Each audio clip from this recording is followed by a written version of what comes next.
সম্মানিত দর্শক, আসসালামু আলাইকুম রহমতুল্লাহ। আমরা একটা নতুন ভিডিওতে আসছি।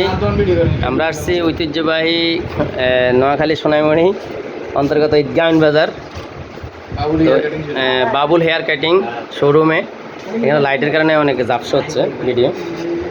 তো আমাদের একজন ছোটো ভাই চুল কাটতেছে, দেখেন একদম জিব্রাইল আমিনের মতো চুল কাটছে। ওনার পিছনে দেখেন কী এক অবস্থা।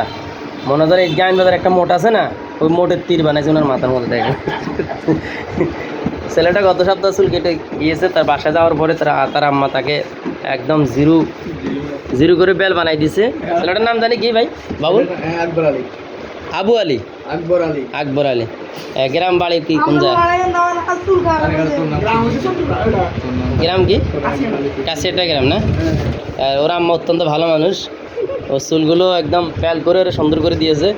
পুনরায় আরেকটা সপ্তাহে এসে এখন আবার দেখেন পিছনের চুলটা দেখেন তার।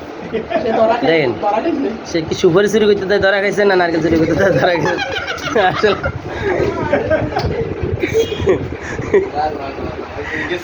আচ্ছা ঠিক আছে, আচ্ছা চেহারা তো দেখা যাচ্ছে না, আপনারা বুঝে নেবেন। আর এই কাশিয়াটার একটা ছোট বাচ্চা ছেলে,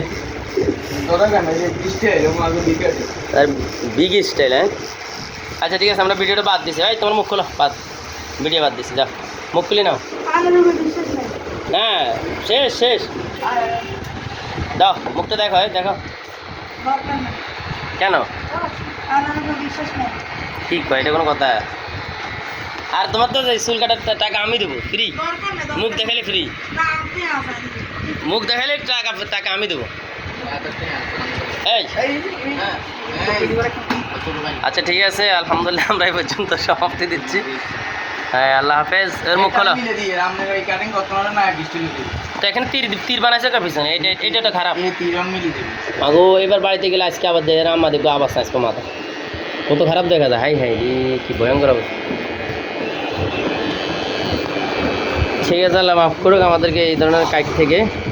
উনি এত লজ্জাবোধ করে যে তারপরে এই কাইট নিয়ে বাসা বাড়িতে কীভাবে চলাফেরা করে জানি না আমরা। দেখি চেহারা কই?